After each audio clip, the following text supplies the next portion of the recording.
Caríssimos filhos e filhas em Cristo, nós estamos no terceiro domingo da Páscoa. Nós estamos desde o primeiro domingo do tempo da Páscoa, acompanhando o Evangelho de João. E para João, as aparições do ressuscitado acontecem no domingo. O domingo é o dia em que o ressuscitado aparece nos textos do evangelista João. Por isso que a igreja rompeu com a tradição judaica que guardava o sábado. E a igreja, desde o tempo primitivo, a era dos apóstolos, ela guarda o domingo como dia de preceito, dia do Senhor, tá? O domingo é o dia em que a igreja contempla o ressuscitado. Os apóstolos tiveram a experiência de, nesses 3 domingos sucessivos, verem o ressuscitado.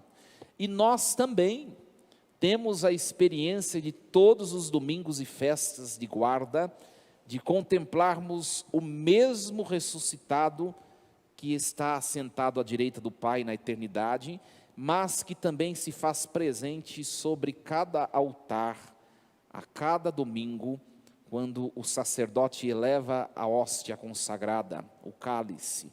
Nós contemplamos o mesmo Jesus Cristo ressuscitado que está à direita do Pai na eternidade.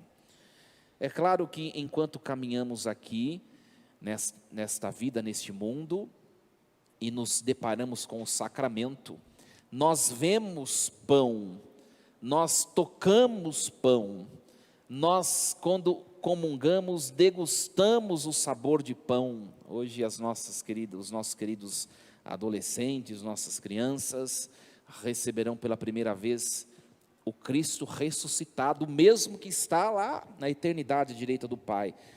Mas vocês sentirão o sabor de pão, mas saberão que, embora os sentidos sensoriais me informem que seja pão, nós temos a certeza que no interior, no mais profundo do interior daquele pão, ontologicamente, o ser daquele que nós recebemos é Deus, é Jesus Cristo, né?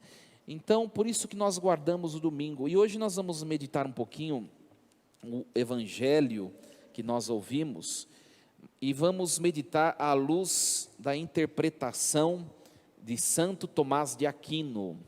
Santo Tomás de Aquino tem livros de exegese dos evangelhos, então ele faz reflexões sobre os evangelhos de João, de Mateus, Marcos e Lucas. E a reflexão, a homilia de Santo Tomás de Aquino, que foi um santo da Idade Média, é muito bonita para o trecho de hoje.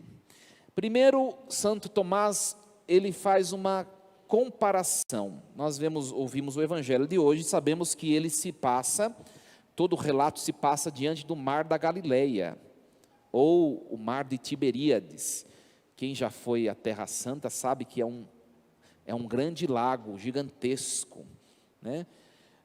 Sombrio, tenebroso, traiçoeiro, mas é um grande lago, o mar de Tiberíades, na Galileia, né? E ele compara as 2 experiências que os apóstolos tiveram com Jesus. Primeiro, lá no capítulo 6, e hoje nós ouvimos a experiência também no mar, hoje é o capítulo 21. O capítulo 6 de João vai descrever aquele episódio que nós conhecemos. Sabe aquele episódio em que os apóstolos querem atravessar de uma margem a outra, eles entram na barca e começam a navegar. Quando estão no meio do mar, começa a tempestade de noite, o vento forte soprando, parece que a barca vai afundar, e de repente eles vêm caminhando em direção à barca, um homem. Pensaram ser fantasma, mas depois puderam perceber que era Jesus, que caminhava sobre as águas. Então Santo Tomás de Aquino vai comparar essa primeira experiência no mar. Essa primeira experiência, que é o capítulo 6, refere-se a esta vida. A barca que balança é a igreja na qual nós congregamos. O mar representa um mundo. No mundo nós temos inseguranças, tribulações, medos, angústias, perdas. Essa é a representação do mar. E a barca está caminhando no mundo, no mar, rumo à margem. A margem representa o céu, o destino último do homem, a eternidade. A barca está caminhando, mas às vezes batem ventos, sopram ventos fortes contra a barca, que representa os momentos da nossa vida de tempestades. Sabe aqueles momentos difíceis da vida? Exatamente, são retratados pelo vento forte. E Jesus vem caminhando em direção à barca, porque nós não estamos sozinhos, nós estamos acompanhados por Jesus Cristo. Ele vem sobre as águas porque Ele é Deus, está acima do barulho da vida, acima das dificuldades, acima do mundo. E aí São Tomás compara com o evangelho de hoje, que é o capítulo 21. Lá no capítulo 6, foi muito antes da Páscoa. E o capítulo 21, que é hoje, é depois da Páscoa, depois que Ele morreu e ressuscitou. Aqui Jesus não está mais caminhando sobre as águas, mas Ele está onde? Parado na margem. Nós ouvimos o evangelho. Os que se lançam no mar, estão navegando, são os apóstolos. É o ser humano que está navegando ainda nesta vida, mas está próximo do Jesus Cristo que está na margem, já está na eternidade. Então esses dois capítulos, esses dois relatos do mar, eles mostram que Deus está presente nesse mundo conosco, por meio do sacramento da Eucaristia, que as crianças hoje vão receber. O próprio Cristo, Deus eterno, é sacramento e se entrega para nós. Mas Ele também está na margem, lá do outro lado, na eternidade, onde nós chegaremos um dia, não sabemos quando. É o mesmo Jesus Cristo ressuscitado, e Ele está conosco. O que acontece no evangelho de hoje? Primeira coisa que acontece é que os apóstolos se decidem a pescar. Pedro diz: eu vou pescar. E aí os outros vão atrás. Nós também vamos. E o texto diz que eles pescam a noite inteira, mas não pescam nada no fundo. Eles tentam pescar, lançam as redes, mas não pescam nada.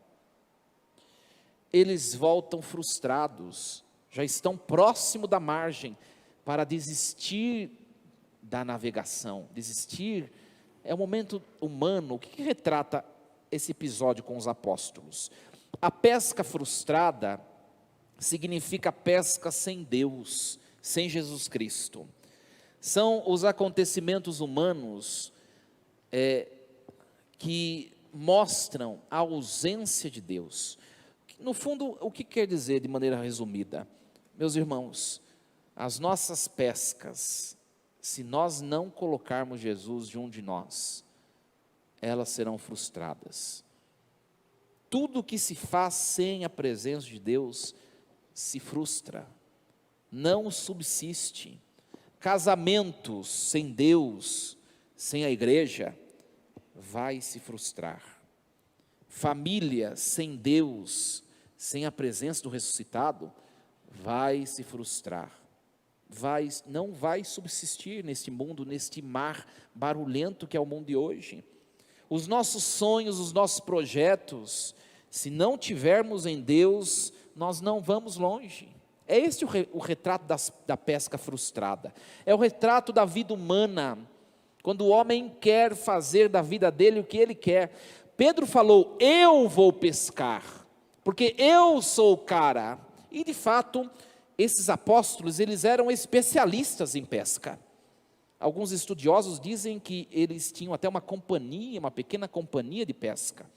eu vou pescar, eu conheço o mar, eu sei onde estão os peixes, eu posso fazer o que eu quero da minha vida. Doce ilusão. Não pescaram nada. E voltam desanimados, porque pensavam poder fazer tudo sozinhos. E aí Jesus estava lá de pé, só esperando, só olhando. Eles vinham com a cara emburrada, né? Jesus estava lá. E aí Jesus ainda pergunta: moços, tendes alguma coisa para comer? Será que Jesus não sabia que eles não tinham nada? Que eles não pescavam nada? Sabia ou não? Sabia. O ressuscitado sabe tudo. Mas por que ele pergunta? Para mostrar para eles que eles não são tudo aquilo que eles pensam ser. Para mostrar que sem o ressuscitado, por mais especialista que seja, vai se frustrar. Jesus sabia que eles não tinham. Essa pergunta de Jesus para eles retrata o que na nossa vida? Algumas situações que Deus permite acontecer para nos mostrar que nós não sabemos nada e não podemos nada sem eles. Aliás, essa pandemia é uma grande permissão de Deus para mostrar para o ser humano que quem manda na vida é Deus e não ele. Não é verdade? E aí, eles olharam, falaram: não temos nada. E Jesus fala para eles: lançai as redes à direita da barca, e achareis. E eles obedecem a Jesus, não questionam. E o que acontece? Eles voltam com a barca cheia de peixe. É provável ou quase certo que eles estavam a noite inteira lançando a rede no lado esquerdo. Mas eles não eram aqueles que conheciam o mar? É a vida humana sem Deus. Por mais que tudo pareça estar bem e eu não precise de Deus, não vai dar certo. Por isso o convite de Deus hoje: volte para Deus, volte para a barca, leve uma vida espiritual responsável, pare de brincar com Deus, porque vai chegar a frustração. Eles voltaram, né? Como diz o ditado, com o rabinho no meio das pernas, não é assim que fala? O cachorro quando vem, é assim, né? E aí, quando a rede começa a se encher, de maneira quase a estourar, mas não estoura, João percebe, é o Senhor. Por que ele percebe?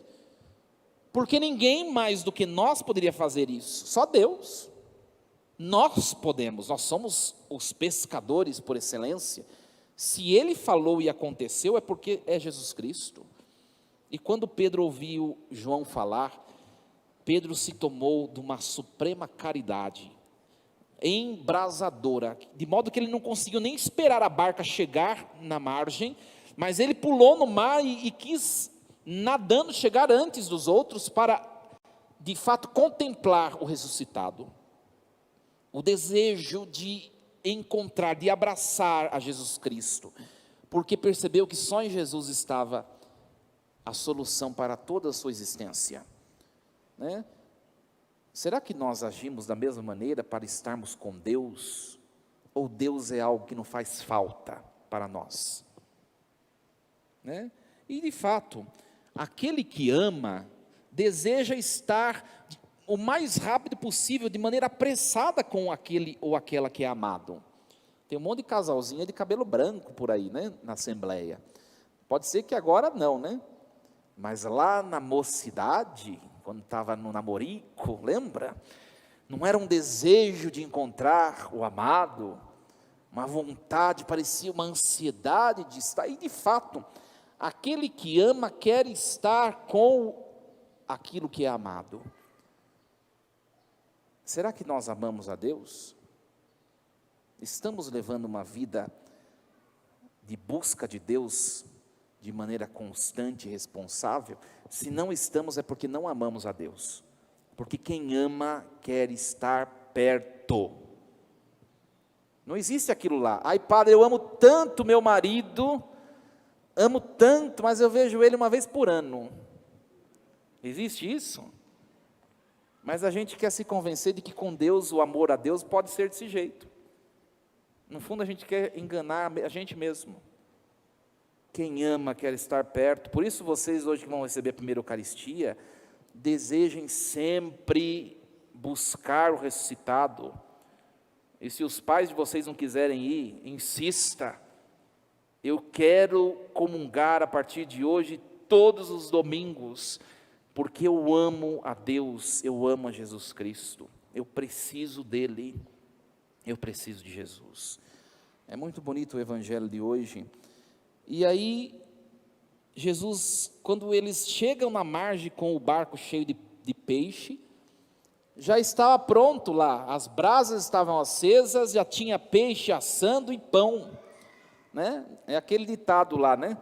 Quando o ser humano vem com milho, Deus já está com um curau pronto, né? Já estava tudo pronto, e Jesus fala, ó, vinde comer. Por quê? Porque tem coisas na vida que não somos nós que vamos fazer, é Deus. A gente pensa poder programar toda a nossa história, é uma ilusão. É uma ilusão. Vinde comer, porque sou eu quem preparo o banquete eterno nos céus. Sou eu. Vinde comer. Olha que bonito o Evangelho de hoje. E a segunda parte do Evangelho é muito bonita também. Não dá tempo de destrinchá-la, mas é o chamado primado de Pedro. Jesus pergunta para Pedro 3 vezes se Pedro o ama. Simão, filho de João, tu me amas mais do que a estes? Sim, Senhor, eu te amo, tu sabes. Apacenta os meus cordeiros, ou seja, cuida da minha igreja. E Jesus pergunta 3 vezes. Na língua portuguesa nós não conseguimos entender o sentido desse texto, porque na língua portuguesa só existe um verbo amar. Amar. Mas o texto original é escrito no grego, e tem 3 verbos diferentes que significam amar no grego. O primeiro é agapós, é o amor de Deus, é o amor elevado, o amor que transcende o ser humano. O segundo, amar, retrata o amor filial, é o filios, é o amor parceiro, irmão, mas não é o amor elevado, profundo, né? O amor parceiro. E tem um terceiro ainda que é muito baixo, é o amor de troca, um amor que se chama eros, não diz respeito somente à sexualidade, mas é um amor interesseiro. Quando Jesus pergunta, Simão, filho de João, Jesus usa o verbo agapós. Jesus quer saber se Pedro o ama com um amor acima de tudo, o amor que dá a vida, se for preciso morrer, morre, esse amor. E aí Pedro responde, sim, Senhor, tu sabes que eu te amo com um amor de colega, né? É como que se você dissesse para alguém, eu te amo, e a pessoa te respondesse, eu gosto de você. É diferente ou não? No grego é isso. Quem escuta na língua portuguesa não entende nada. Jesus queria um amor de Pedro elevado, mas Pedro responde com um amor mediano. É a nossa vida. Mas depois Pedro vai responder, eu te amo com amor elevado, Senhor. E de fato Pedro terminou a vida dele amando com um amor altíssimo. Por isso que Jesus no final diz a Pedro, em verdade eu te digo, Pedro, quando eras jovens, tu te cingias e ias para onde querias. Quando fores velho, outros te cingirão e te levarão para onde não queres ir. E que lugar é esse? A cruz. Pedro morreu crucificado como seu mestre. E para não morrer igualzinho, porque não se sentiu digno, pediu para virar a cruz de cabeça para baixo. Aí ele aprendeu o que é amar de verdade. Hoje uma grande pergunta para nós: será que nós amamos a Deus? Se não amamos, que possamos a partir de hoje dar passos, não ficar na mesma. Volte para Jesus se você está longe dele, porque ele está todos os domingos te esperando. E a solução para tudo está nesse altar, onde ele se derrama em sacrifício de amor por nós. Assim seja. Amém.